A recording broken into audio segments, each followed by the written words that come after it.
Connie, Okay, thank you. if you want to sit down up here, you're more than welcome, or if you want to stand and we'll let her I'll talk sit, and if maybe that's ask okay. questions afterwards. Yeah, I'll answer any questions. Thank you for inviting me.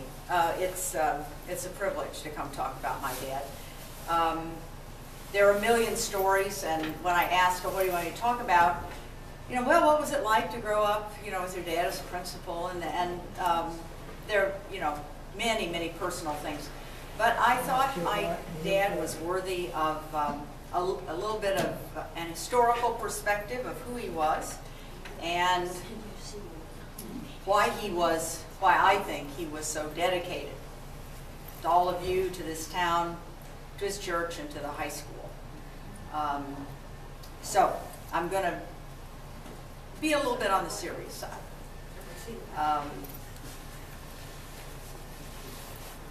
And I must say it's kind of hard for me. Anytime I come into town, it's hard for me to believe my parents are gone. Mother's been gone a long time, but it's still hard for me to believe Daddy is not with us. He was born March 10th, 1913, to William Henry Thrasher and Maud Harrison Thrasher on the family farm in Spencer County, Indiana. And he died 92, almost 93, but 92 years later on January 16th, 2006 in Tell City at Perry County Memorial Hospital, where he was a trustee for many years. I want to share with you, shortly before he died, the doctors in the hospital talked of transferring him to Evansville or to Louisville, perhaps to do more, see if anything more could be done. My dad looked them straight in the eye and patted the hospital bed and said, no, I'm home. And that's where I'm going to stay until God takes me. And that's truly what he felt about Tell City. He was a devoted citizen and servant of Tell City in so many ways. When you awarded him, the Historical Society, the Distinguished Citizen Award in 1988, it touched him deeply. As he always said to Mother and to me, and this is true, there are three priorities in my life. In this order: God first, community and school second, and family third. And he lived that every day of his life. I can tell you that being in his family, you always knew that he cared about you deeply, but you were in third place. And that God and the school came first. You all have known him in various ways as coach, history teacher, first at Christney High School, then at Tell City High School until he became principal at Tell City in 1952. He retired 22 years later in 1974.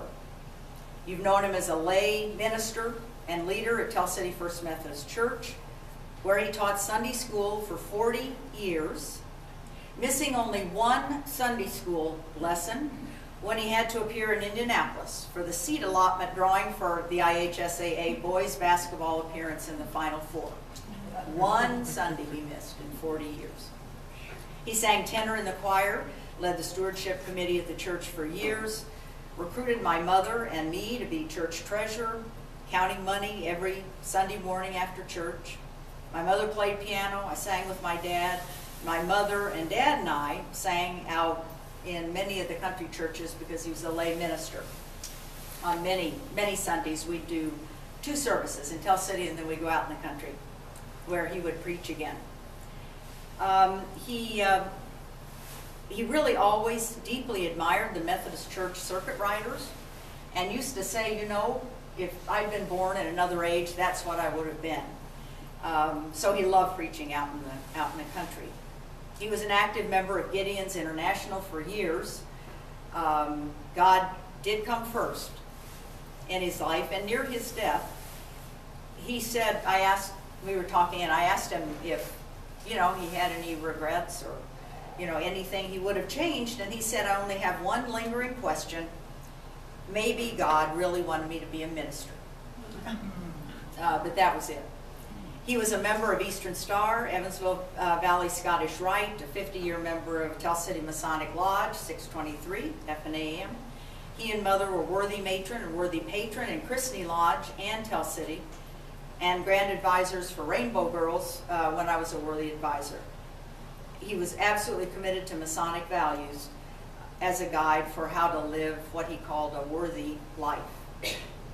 He was a founding board member of Lincoln Boyhood Drama Association, member of Perry County Retired Teachers Association, and he was especially proud of their successful restoration and placement of the original one-room school that's now located out of Perry Central.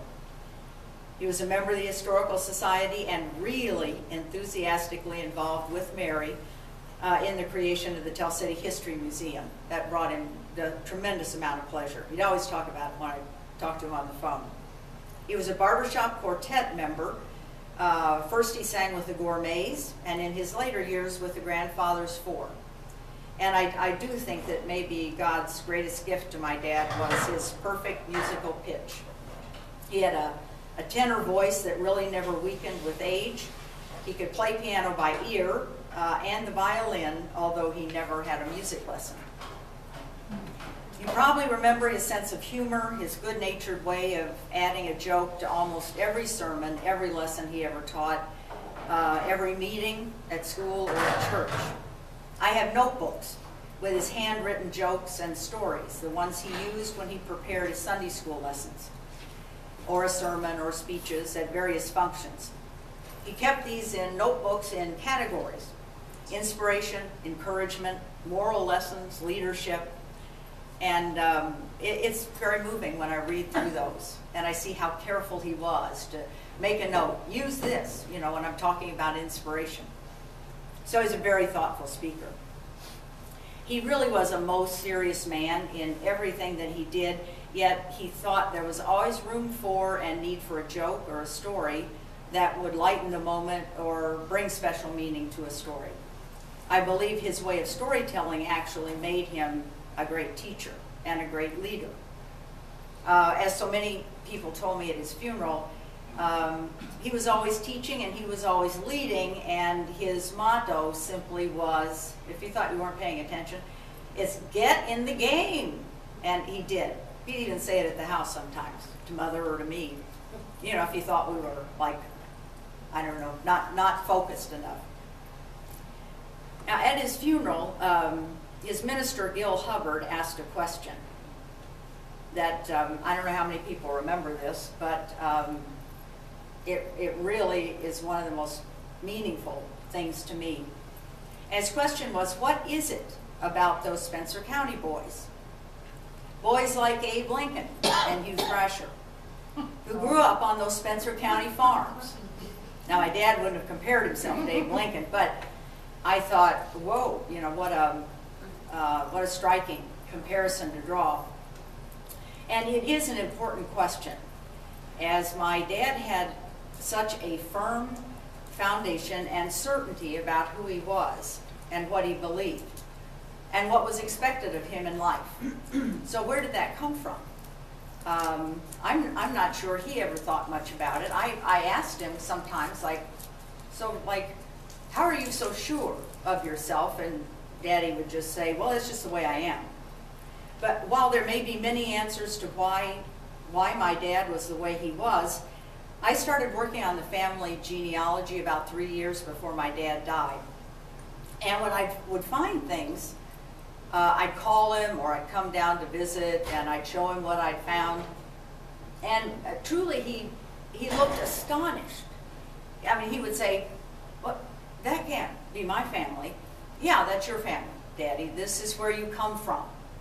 And then he'd sort of smile like, oh, well, that makes sense.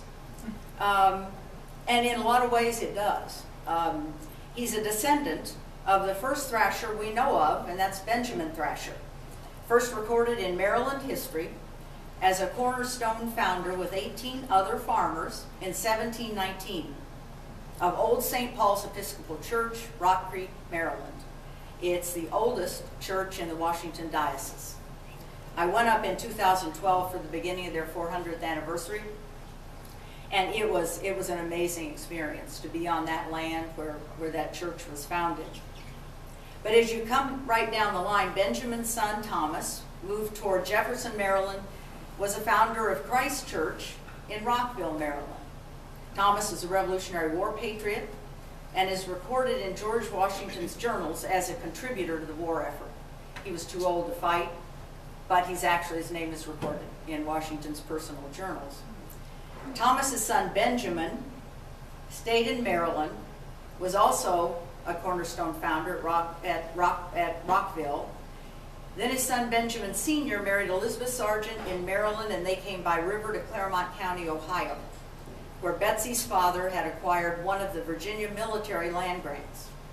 Benjamin Jr. was born in 1806, and the family moved around the time, 1811-12, of the New Madrid Fault earthquakes. They moved across the river to Switzerland County, Indiana. A good portion of Volscan Creek caved in during those earthquakes. So I think the family they either lost part of that land or they were forced to move, so they moved into Switzerland County, Indiana. In Indiana, they became Cornerstone founders of the Methodist Episcopal Church in Switzerland County, the first, and another in Jefferson County, Indiana. Benjamin Jr. married Rebecca Coombs and moved with the Coombs family into Spencer County, Indiana. The home place is next to Highland Cemetery, a pioneer cemetery in Indiana, and Benjamin was a founder of Highland Methodist Church, which is no longer standing, but it was across the road from the Highland Cemetery in Spencer County. Benjamin's son James married Sarah Sally Ash. James was a Civil War veteran, and William Henry Thrasher, my dad's father, was James's son. James and my dad's father were active members of the Mount Moriah Methodist Church across from the old Ayers School in Spencer County. Dad moved with his family into Christney when he was a child, and they became active members of the Christney Methodist Church. When my mother, Joanna Grace Mann, and my dad married in Christney in 1939, they became active members of the Methodist Church in Christney. When Dad took the teaching and coaching position at Tell City High School, he and Mother joined the Tell City United Methodist Church, where they remained active lifetime members. I was born in 1945 in Tell City and am their only child. Mother died in 1985. Dad subsequently married Mary Alf Marcroft, and they enjoyed 16 years of marriage before his death in 2006. He and Mary, while they were members of different churches, were each and together devoted to their church. They continued to share their gifts of music, organ, and choir. They'd go back and forth and sing or perform at each other's churches. As I've said before, God came first. And it really seems apparent to me that my dad came from a long line of what I would call churchmen, going way back to Benjamin, in Maryland, whose lives reflected their belief that faith is central to life and is the foundation of a good life.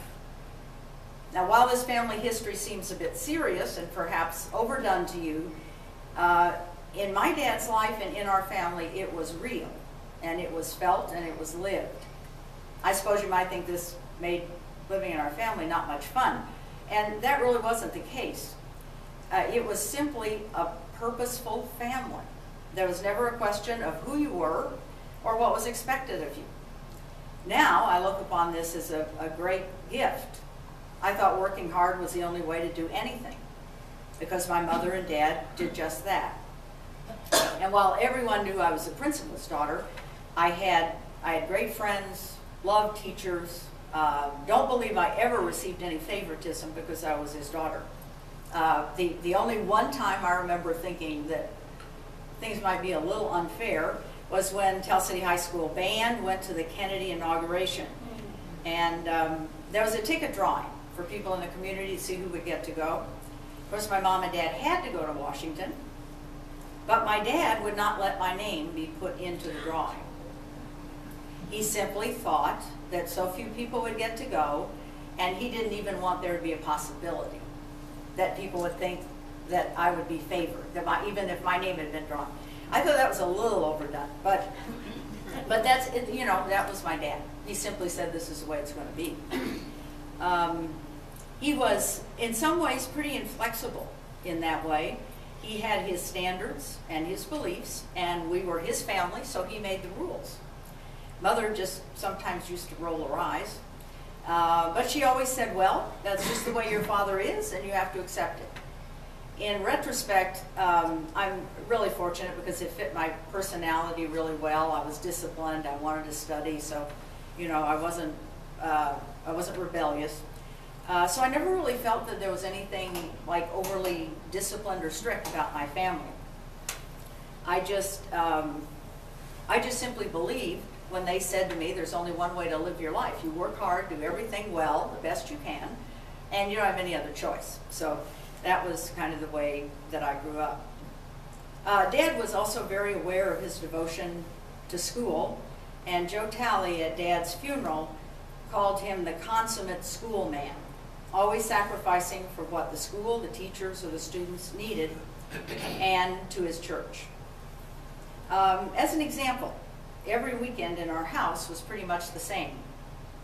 You all remember Friday night was a ball game. We always went to the ball games, you know, or tailgate, wherever we were, went to ball games. And Saturday morning, Dad would be up early and back down to school, to work. He'd come home about noon, and from Saturday noon on, my dad would either work on a sermon or work on his Sunday school lesson. Couldn't be any noise in the house, unless it was a baseball game, like a Cincinnati baseball game on the radio. But pretty much the house had to be quiet because he was working on a sermon or a Sunday school lesson. I might, during my teenage years, have gone out during the night, but I remember the weekends were very structured from Saturday morning on.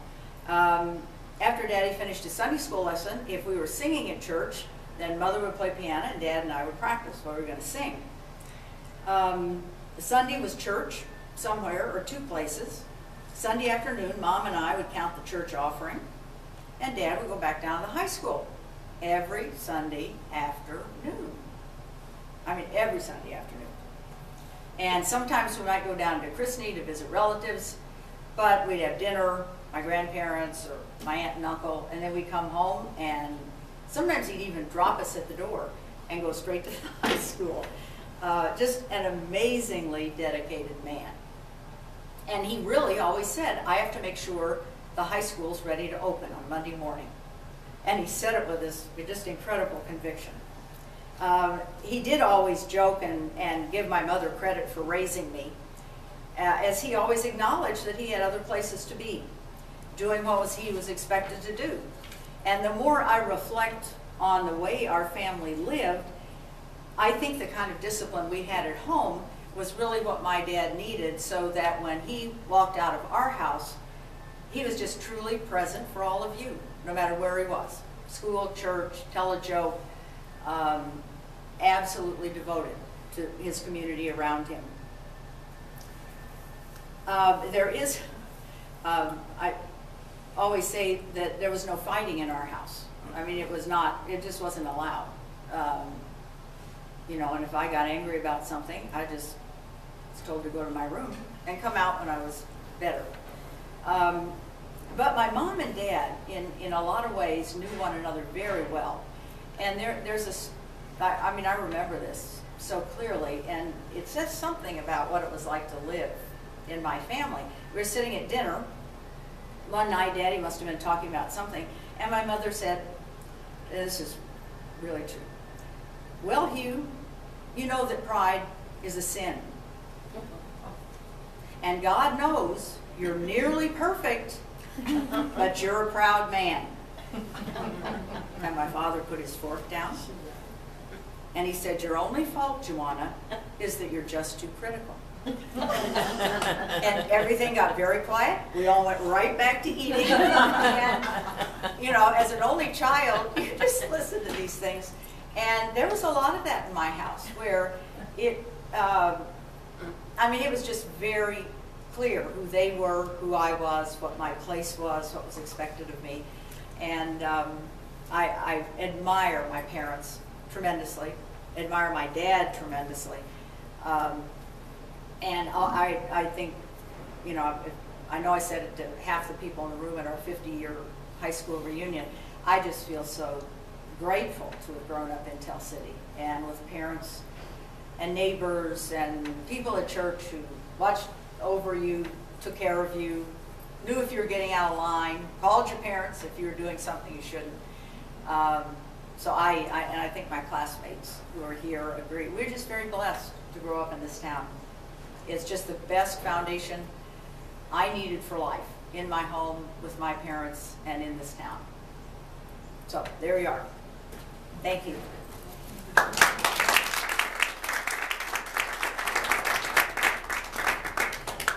Any questions? About the goodies under the table. Huh? The Yeah, goodies. well, we've got some things Karen found after, I've got a few things. We do have I think you all have agreed to take that Historical Society. We're going to give that to Historical Society. And I didn't even know this was here until Karen and I went downstairs. You know what this is? I never saw it before. Well, it's got your initials on it. My dad's paddle. Did he use it?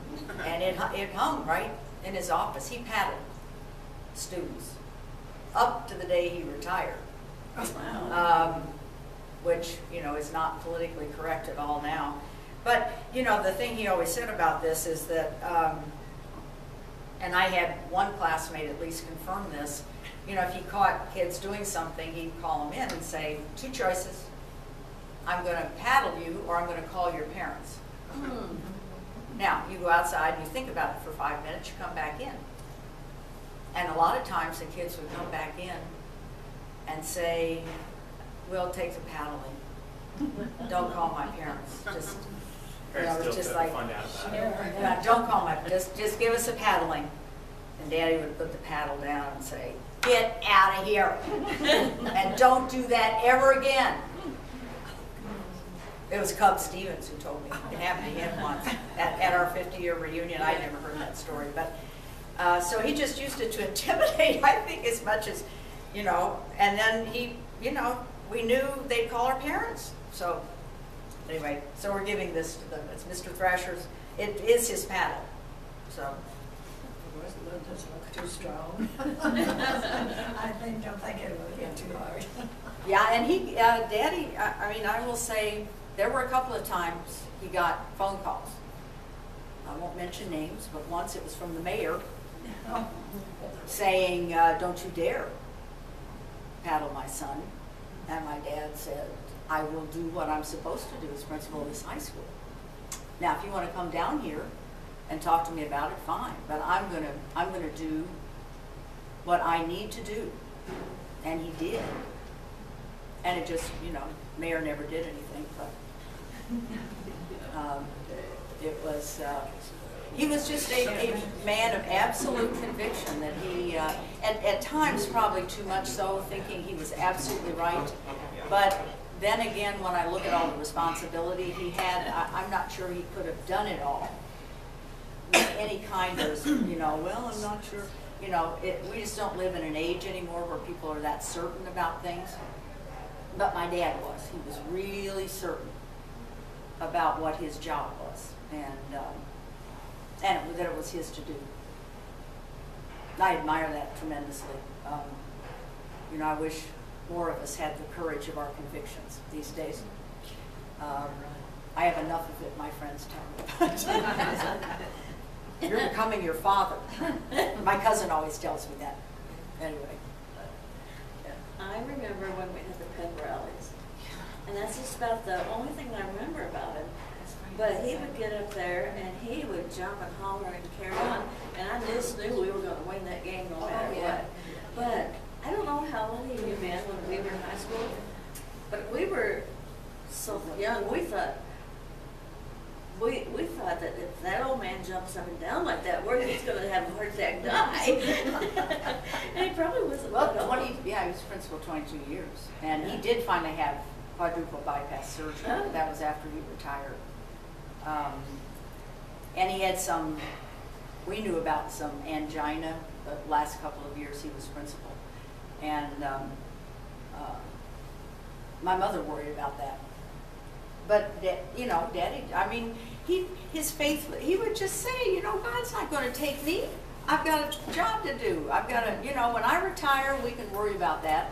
And truly, it was after he retired, and they did the tests, and he needed quadruple bypass surgery. But, you know, don't have time to go to the hospital for surgery. Really, he didn't have time for any of that. And I think, you know, I have a great picture of him when we won the semi-state and went to the state tournament. Daddy was down on the bench, and it's just a great shot where he's coming off the bench like that, and he's high. He's literally off the floor more than the other players and more than Gunnar Wyman. My dad is like the highest in the air, and it's just the greatest picture because he's just, you know, just. You didn't mention anything about his coaching. Well, I've heard a few. I hear more stories about Chrisney and his coaching. That's my coach. He brought a few teams to Tell City. Did you have him as a coach? Beg pardon? Did you have him as a coach? No, I never went to school in Tell City. Ah. Well, that story about, I mean, I remember him saying, get in the game, you know, but at his funeral, at visitation for his funeral, it was at least half dozen former players said, your dad, I can remember it just, I mean, you knew you were in trouble when he motioned you off the floor and he said, get in the game. And then he'd send us out again, and if I didn't perform, I was off the floor. So anyway, that was, and Ralph, at Ralph Reed's funeral, he coached Ralph. Yeah. And Ralph's brother. And anyway, Ralph used to, I guess, talk to his kids about. They were in Tell City at the same time I was in Canton, but Christie came bought teams and Richland and, you know, and Hugh Thrasher was the coach most of the time. We knew that. Yeah, he loved coaching. He loved coaching so much that that he was. I mean, I'm a pretty good athlete, but he just figured, I'm a coach and you're an athlete, so I better teach you how to play. And truly, he did. He taught me basketball, football, baseball, and I mean by teaching the rules, how to, you know, catch, throw, pass, plays. Even taught me about baseball, how to throw a curve, a slider, you know, and I like, you know, my dad was so busy that he'd say, let's go out and do pitch and catch. I was thrilled. So anytime, and I think he, you know, he always, he really loved athletics. And at Evansville College, he was a student manager. He played basketball there until he hurt his knee, and then he was a student manager. But in his, there's a lot of stuff about Evansville College in his notes and things that talk about how much he loved Evansville College and playing and coach. I don't know, I think maybe anybody who's ever coached loves it. They miss it, like any teacher when they leave the classroom, you know, and become a principal. They just miss the students. He just loves students.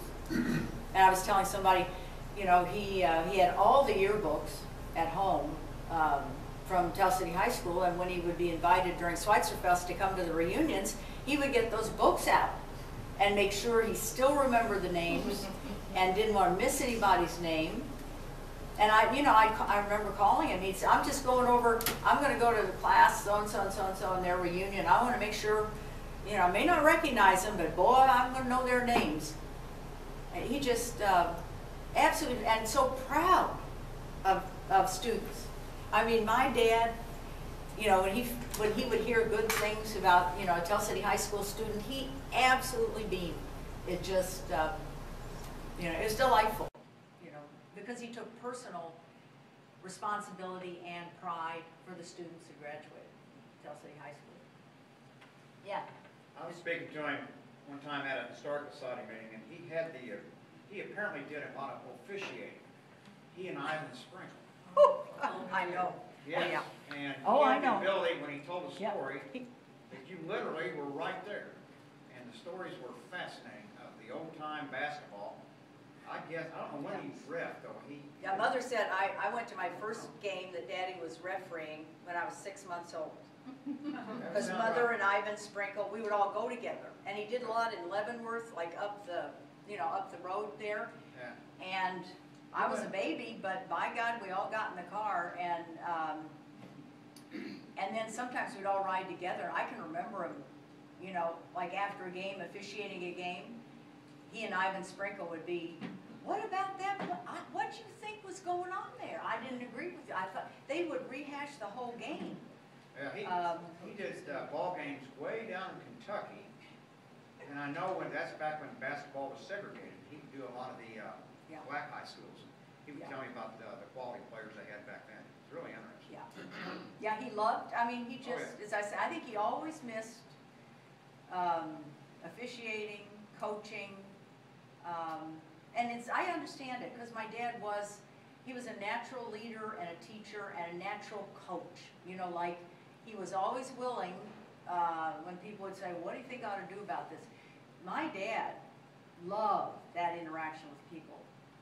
And he'd always take it from sort of a moral perspective. Well, I think you know what the right thing is to do. Now let's talk about what.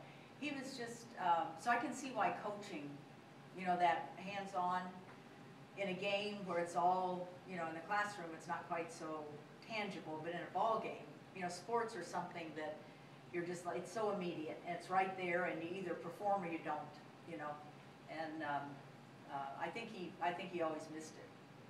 And I know around, as I say, on Saturday afternoon when he was working on a Sunday school lesson, before television, after television, we'd have a television on and 2 radios, all with baseball games. And before the television, we'd have like 3 radios going with 3 different games, a local baseball game, and maybe like, you know, if Cincinnati was playing or St. Louis was playing, we'd have like 2 different games going. And he'd be studying, and then all of a sudden, you know, just get caught up in the ball game, and we watch games together. And my mother never was quite so interested in sports, but I mean, we analyzed every move. Look at that pick, Connie, look at that guy drop. Oh no, you know. And then we'd be, and of course, I'm learning every bit of it. I'm never going to play, but I mean, and it was true in football. You know, or after a game, you know, Tom Cron lived behind us, and Dad admired Tom as an athlete. So we come home from the ball game, and then we just analyze everything. Well, that throw in the 3rd quarter that was like 20 yards down, that was a perfect. And then Joe Talley would call Daddy, and they'd rehash the game. And so I can remember hearing like all this analysis of local. Anything. I mean, and Ivan Sprinkle was, if any of you knew Ivan, he was just as bad. Loved sports. In fact, sometimes I loved to play basketball so much, and we didn't have Title IX. So when Daddy would go down to high school on Sunday afternoon, he'd say, this is the old court. I couldn't do this in the new gym, but the old gym. He'd say, you want to go down and shoot baskets? Can I? Yeah, okay. I'll call Ivan Sprinkle. Okay, can I like call a few people and go, yeah, Ivan will like coach you. So he'd like 2 or 3 of us would be up there playing like we're in a game, and Ivan Sprinkle would have his whistle. You know, I mean, it's all played. But Daddy'd be in the office working, and Ivan Sprinkle was kind enough to come down and play like he was coaching, you know, 3 or 4 girls who were playing. And I remember, I thought I was in heaven, you know, like he was a real coach, and you know, and we were just kind of play acting, but those are sort of, there were special memories. Hi, Dave. You should have played golf with Ivan. Huh? You should have played golf with Ivan. You missed it. You missed the experience. Yeah. And baseball. Daddy tell you, I mean, Daddy used to play golf until, I think, or as he tells it, he was at that hole that you have to go over the lake. And I think like about four balls went in the lake. And Daddy took the club and pitched it right into the lake. That's what he always told me. He brought his clubs home, put them up, never played again. That's what Daddy told me. And I don't know if it's true or not. Because I used to say, teach me to play golf. Never. Never. I'm never touching those clubs again. But I, you know. Don't feel too bad. Larry Bill Bender left his mother's club in there too also. I can see that. I can see. I was with him one time, and I was kind of impressed. I don't remember the coach, but it was one of the retired coaches. And he said, I've been to watched every basketball game you played. And I think he said the Tell City ever played. That would be a lot of them. Yeah, he didn't miss, I don't know that he missed a game. I mean, the Sunday school. That's really what I thought he meant. The Sunday school lesson is, I mean, you know, because we heard about it. He was upset. The principals of the high schools had to go to Indianapolis for the drawing of the tickets for the state tournament. And he couldn't send anybody else. He had to go. And it really bothered him that he couldn't be here to teach Sunday school. And I think Joe Talley at his funeral said he never missed a game. Probably not. It may have been Joe Talley, but he agreed with him that he'd been there to all the games. Yeah, for many years he didn't have an assistant principal. So like in football games, after school he'd say, Connie, come on, we have to mark the field. Daddy and I would do the marking on the, you know, I'd run that, whatever that thing is, you know, across the field. And then I'd stay down there because like he was waiting for people to open up, you know, the concession thing. And teachers might be late to take tickets. Teachers used to volunteer to do tickets. And he'd say, where are they? Like, where, Connie, you're going to have to do this now. Then Mother would come later. But I don't remember missing games. I mean, and we'd tailgate. We'd always go down Bay Singers and everybody'd fill up there. And then you'd get the tailgating thing started wherever we were going to go to ball games out of town. And I loved those. I thought those were some of the best memories, tailgating to like over to Jasper and oh, just great memories. But yeah, Mr. Tell City High School, it was just his school, that's all, and his church. You know, it was never just the town's church. He really took it personally,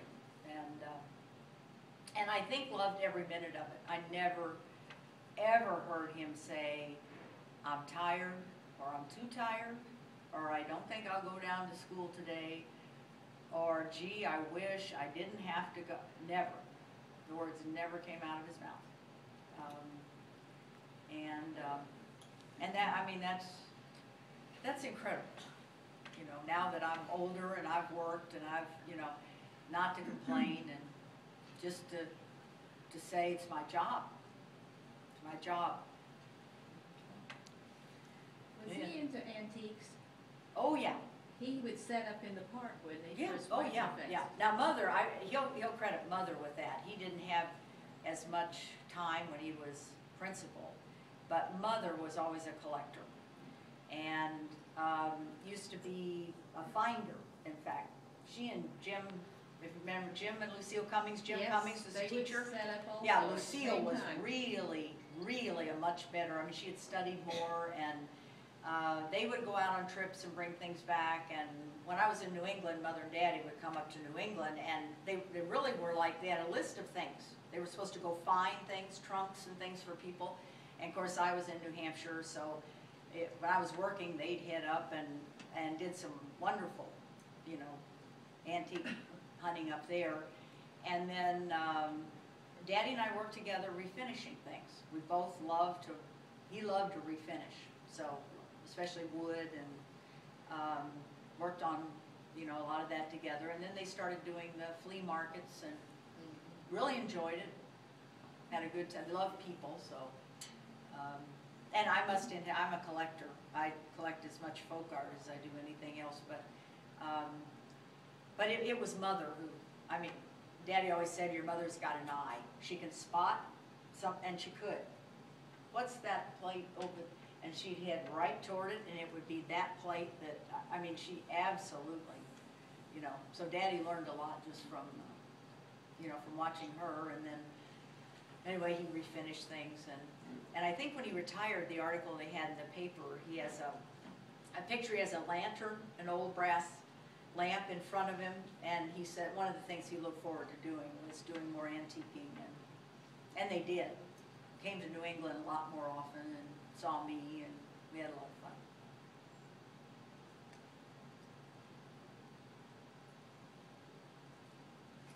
And I will tell you that you know, I didn't think he'd ever retire. Actually, he loved the school, and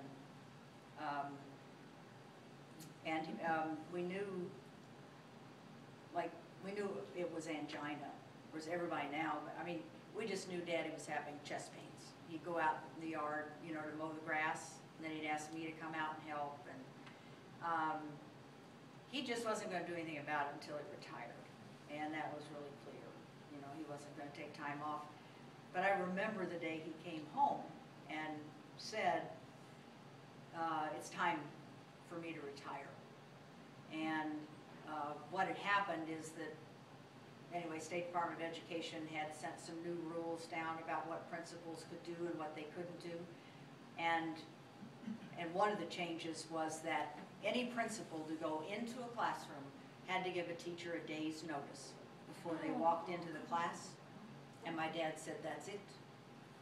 If I can't run my school and walk into a classroom anytime I want, then I'm not going to be principal of that high school. Because Daddy would walk the halls. He'd walk in and out of classes all the time.